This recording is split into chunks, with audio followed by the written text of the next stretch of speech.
ইনশাল্লাহ এই হাটে আমরা এই গরুটা নিয়ে আসছি। এই ভাই আমার থেকে কিনলো গরুটা 1 লক্ষ টাকা দিয়া। আমরাও খুশি, এই ভাইও খুশি হয়েছে গরুটা কেনার থেকে।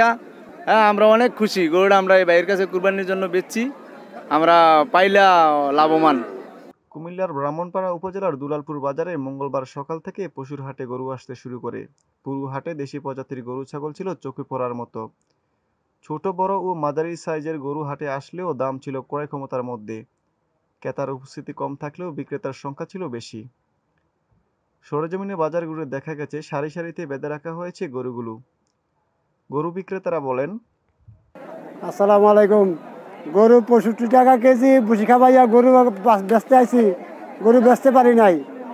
গরুর দাম এখন যে অবস্থা, গৃহস্থের কোনো ইয়া নাই, গৃহস্থের কোনো হোশ নাই। এখন যে এই অবস্থায় গৃহস্থ আইয়া আসে, মানে ইয়া আছে, পাইকার আসে, মাল বেচতে পারি নাই। মালে জায়গাতে রয়েছে।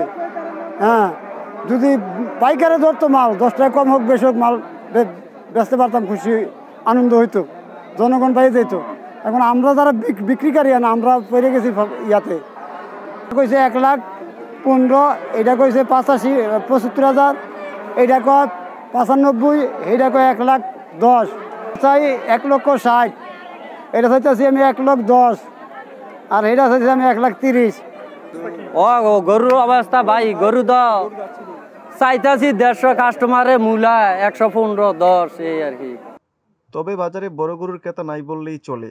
আগামী বাজারে বড় গরু বেচা কিনা হবে বলে আশা করছেন প্রান্তিক পর্যায়ের খামারিরা।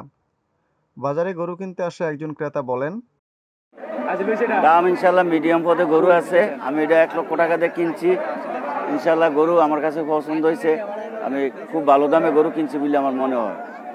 বা মিডিয়াম দামে আছে, তেমন চড়াও না, এমন কোনো দামও না।